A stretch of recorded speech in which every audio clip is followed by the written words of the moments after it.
então, nesse trabalho. Muito obrigado. Nós que agradecemos. Em primeiro lugar, eu vou falar em português, em homenagem à maioria. Não? Sempre numa Assembleia a maioria tem voz dominante. E cumprimentando na pessoa do nosso ilustre embaixador do Brasil, do Reino de Haia, Dr. Paulo Roberto Caminha de Castilhos, França, né? Todos os representantes aqui da Embaixada, destacando o trabalho excelente do nosso segundo assessor da Embaixada, Dr. Gaetano Moura, ilustre secretário-geral, né? Professor Cristóvão Bernasconi, italiano, não. E a ilustre Legal Office, doutora Raquel Salinas Peixoto. Bom, gostaria de delimitar também meu tempo, aproveitando por economia, não é, o tempo da minha colega doutora Joyce, que não pôde estar aqui presente. 5 por 5, 10. Muito bem, mas eu procurarei ser breve. Bom, em primeiro lugar, eu gostaria de destacar, né, que a Convenção da Haia, né, de 19 de outubro de 96, trata de aspectos civis do rapto internacional de crianças, né? E há um comentário que me parece bem oportuno como preâmbulo da nossa fala e que faço aqui a questão de destacar que há mais de um século que, ao abrigo da lei civil, a Conferência da Haia se interessa pela proteção das crianças em risco de situações transfronteiriças. Na última parte do século XX, a abertura das fronteiras nacionais e a facilidade de viajar e a quebra de barreiras culturais trouxeram para, além de muitas vantagens, um aumento considerável de riscos. O tráfico e a exploração de crianças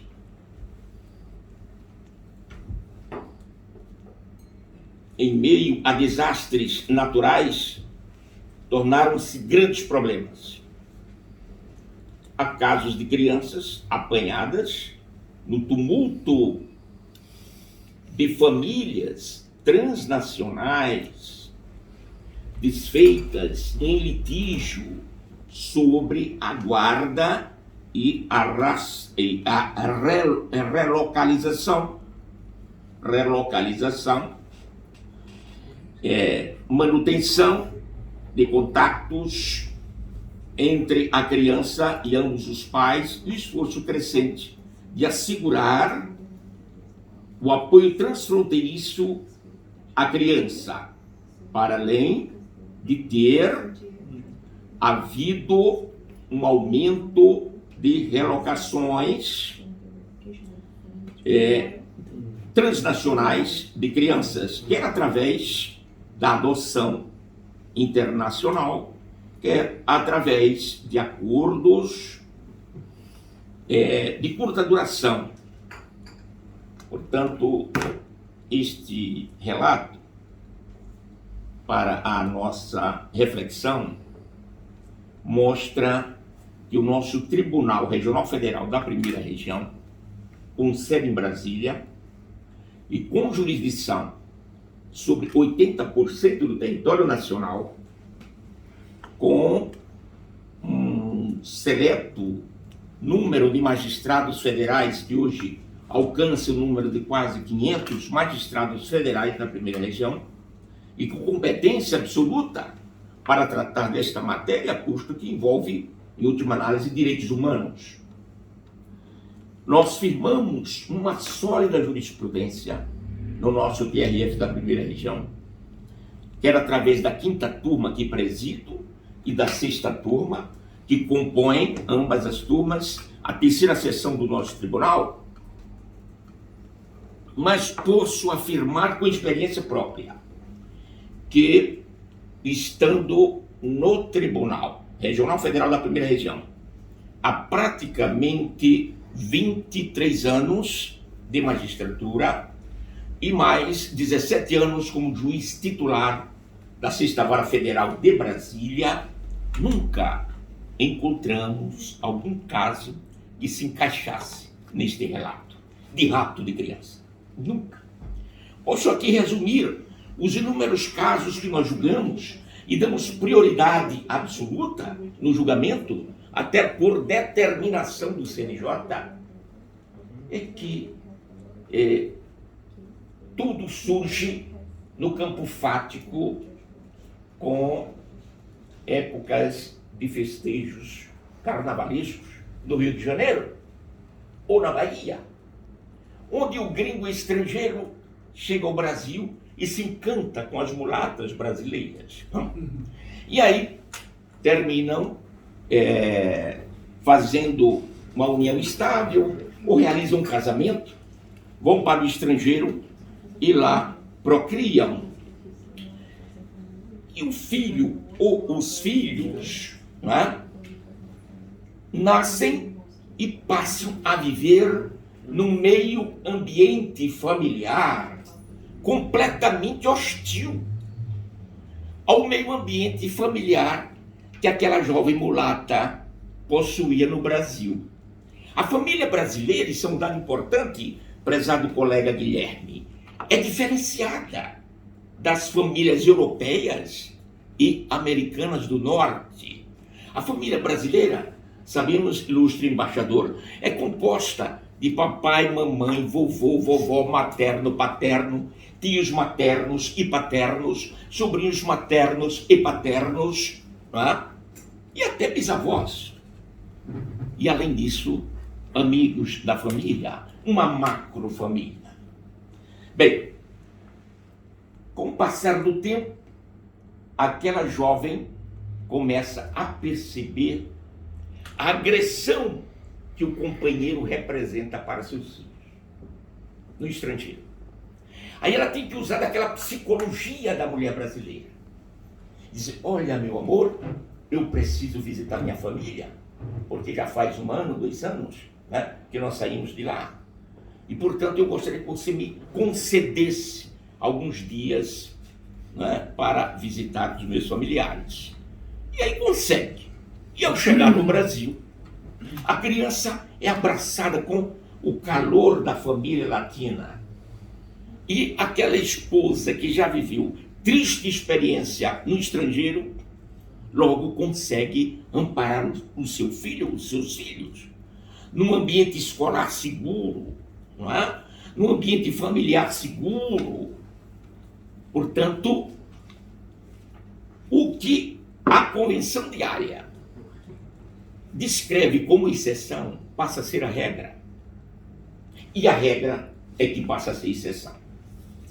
Sobre isso, eu tenho um breve resumo aqui, e já escrevi sobre isso, sobre a questão do tráfico internacional de crianças sob o visor socioambiental. A tutela jurídica do ecossistema familiar, no contexto precautivo da Convenção da Haia sobre o tráfico internacional de crianças. Vejam que o objetivo finalístico da Convenção da Haia, como da Convenção da ONU, é a proteção da criança. E é preciso que o intérprete faça um diálogo dessas fontes normativas sem aniquilar as garantias que a Constituição da República Federativa do Brasil estabelece em favor da criança e do adolescente, né, e da unidade familiar. Isso está nos artigos 226, 227 da Constituição Federal do Brasil. Então, os termos do artigo 12 da Convenção da Haia sobre aspectos civis do sequestro internacional de crianças, que foi promulgado no Brasil através do decreto 3.413 de 2000. Todos já conhecem a norma, eu não vou aqui repetir, por óbvio, né? Mas está exatamente na exceção do artigo 13, a linha B, esta regra que me parece fundamental para a tutela, a segurança da criança, o bem-estar da criança. O que é que diz a Convenção? A autoridade judicial ou administrativa respectiva, mesmo após expirado o período de 1 ano, referido no parágrafo anterior, deverá ordenar o retorno da criança, salvo, e aqui me parece que este salvo salva a criança, efetivamente, salvo quando for provado que a criança já se encontra integrada no seu novo meio. Veja o termo usado pela Convenção. É um meio ambiente familiar que deixa a criança feliz, que deixa a criança, portanto, com possibilidades de crescimento psicológico, físico, né? Sem correr riscos. Daí porque o colega fez uma referência interessante, na época da pandemia, não havia como devolver esta criança, né? Correndo todos os riscos possíveis ao seu genitor, francês, belga, alemão, né? Ou de qualquer país estrangeiro. Na existência de risco grave de a criança, no seu retorno, ficar sujeita a perigos de ordem física ou psíquica, ou de qualquer outro modo ficar numa situação intolerável. A Convenção das Nações Unidas, da mesma forma, a terceira Convenção Internacional sobre Direitos da Criança e do Adolescente, promulgada em 20 de novembro de 89, estabelece que todas as ações relativas às crianças levadas a efeito por instituições públicas ou privadas de bem-estar social, tribunais, autoridades administrativas, órgãos legislativos, devem considerar primordialmente o melhor interesse da criança.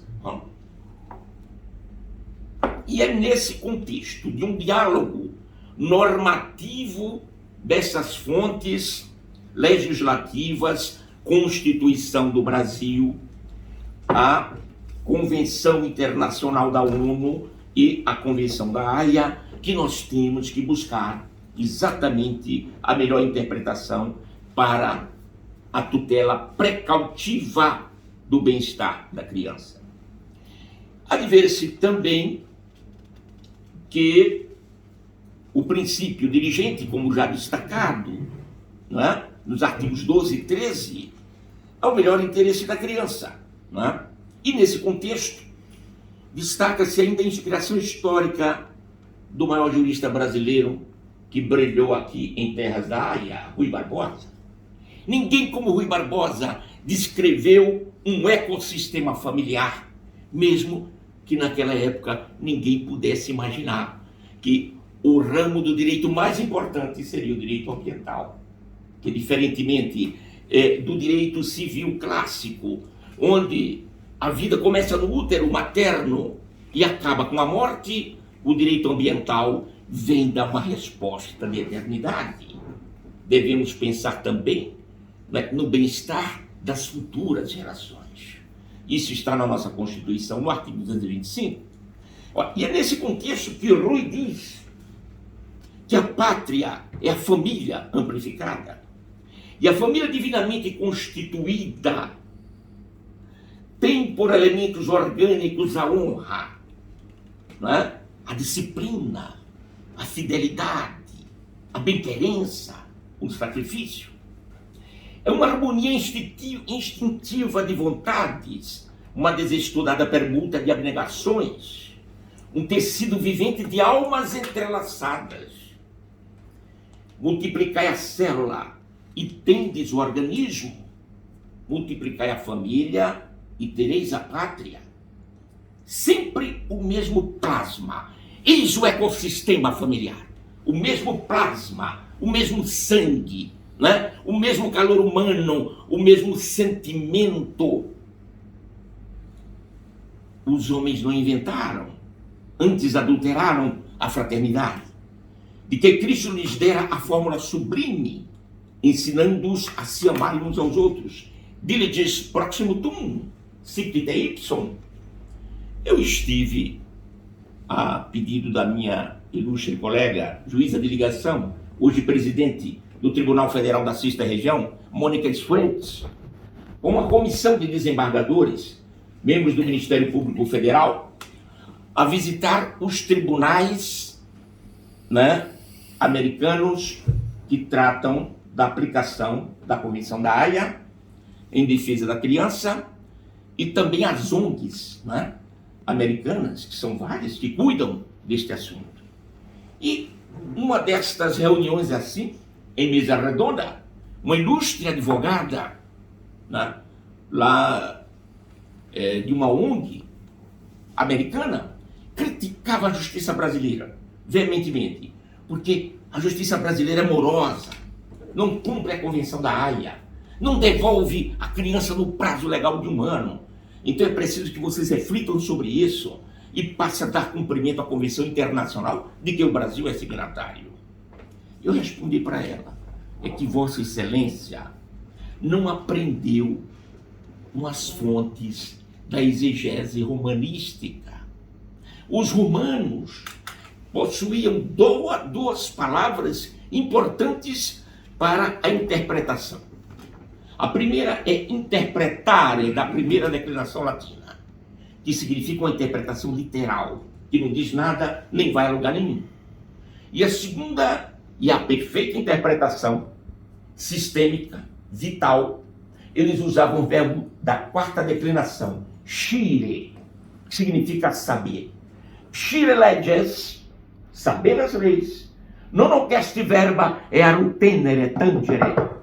Ver apenas a letra da lei, fria da lei, com a visão. 7. Vim, que vem de vis, vi, o acusativo vim, aqui potestate. Mas sim o poder de extrair da lei a sua força e o seu poder libertador. Isto é verdadeiramente interpretar. Portanto, a Convenção da Haia não pode ser interpretada isoladamente. Ela tem que ser interpretada dentro do contexto de todas as convenções internacionais que defendem os direitos fundamentais da pessoa humana. Especialmente a Constituição do Brasil, que possui um capítulo sobre a proteção da família.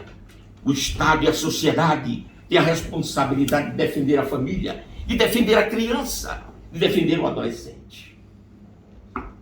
E é nesse contexto, meus amigos, que o Papa Francisco, na sua carta encíclica social-ecológica, Laudato Si, nos ensina sobre o cuidado da casa comum, publicada em 24 de maio de 2015, e com a consideração que, contra a denominada cultura da morte, a família constitui a sede da cultura da vida, pois é na família que cultivam-se os primeiros hábitos do amor e o cuidado da vida, como, por exemplo, o uso correto das coisas, a ordem, a limpeza, o respeito pelo ecossistema local e a proteção de todas as criaturas.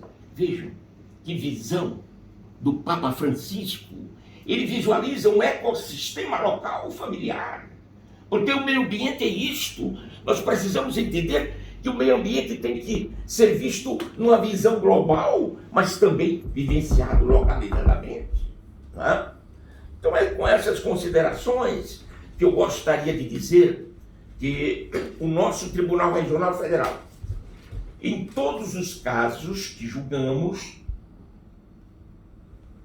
nós encontramos não um rapto de criança, mas encontramos uma mãe desesperada para proteger seu filho, tá? E é exatamente nesse contexto que nós não devolvemos a criança.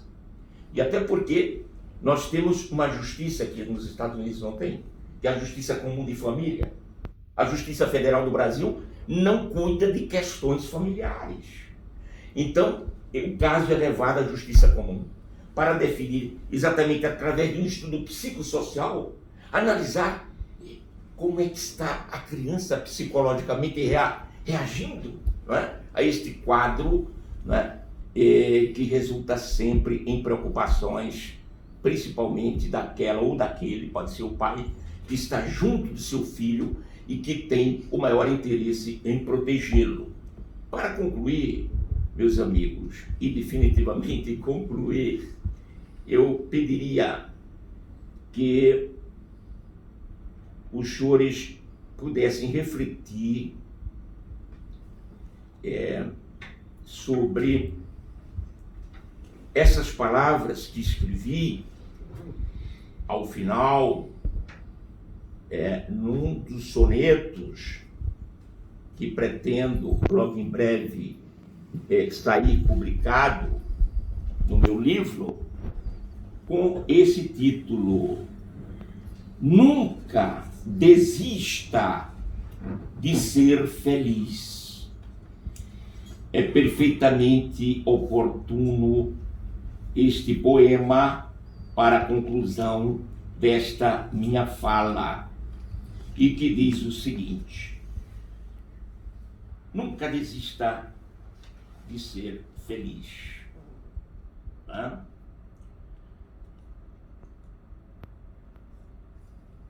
Veja como o sol brilha em teu caminho, para que não te percas nesta estrada. E quando te sentires tão sozinho, verás que há muita gente em tua jornada. Quando o sol te alcançar entre os espinhos, sei que acharás a trilha iluminada, onde andarás cercado de carinho pelas noites mais frias e estreladas. Nunca desista de viver teus sonhos, mesmo que os dias não sejam risonhos e o tempo te pareça mais veloz. Se a vida te trouxer dias medonhos, não te esqueças do que ora te proponho: ser a voz e a vez dos que não têm vez nem voz. Esta me parece ser a função da magistratura federal no Brasil: proteger os mais fracos, e dentre eles a criança, que tem toda a proteção constitucional no nosso Estado democrático de direito. Muito obrigado.